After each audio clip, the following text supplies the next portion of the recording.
Regionale Nachrichten in 100 Sekunden. Präsentiert von der Aargauischen Kantonalbank, der CSS-Versicherung und Toyota im Emil Frey Autocenter Safenwil.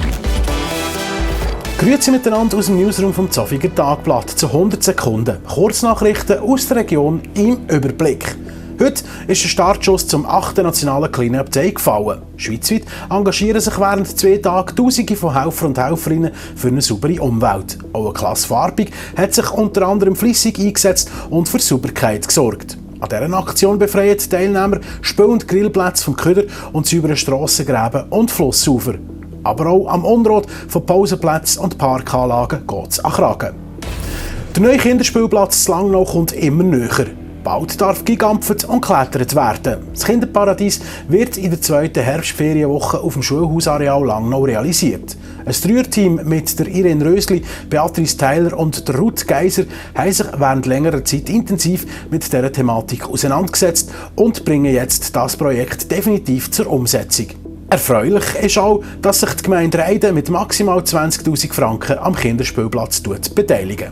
Spagat zwischen Historie und Moderne. Der Wiederaufbau auf dem Zofiger Herzenberg geht vorwärts. Handwerker und Bauherrschaft können aufrichtig feiern.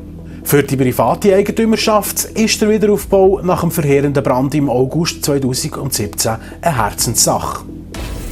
Seit dem August 2019 ist der Thieser Rohr Gesamtschulleiter der Schule Zofingen. Als Krisenmanager in der Corona-Pandemie legt er grossen Wert auf eine offene und klare Kommunikation. Die Schule müsse eine gewisse Sicherheit ausstrahlen, damit Schüler und Eltern wissen, auf was sie sich verlassen können, sagt der Gesamtschulleiter im ZD-Talk von dieser Woche.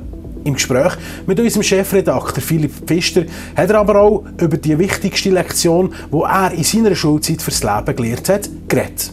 Ja, eigentlich ist eine, die ich immer schon hatte und die ich aber jetzt seit Jahren in Zofingen auch wieder speziell erlebt habe, ist, dass das Leben eben nicht planbar ist.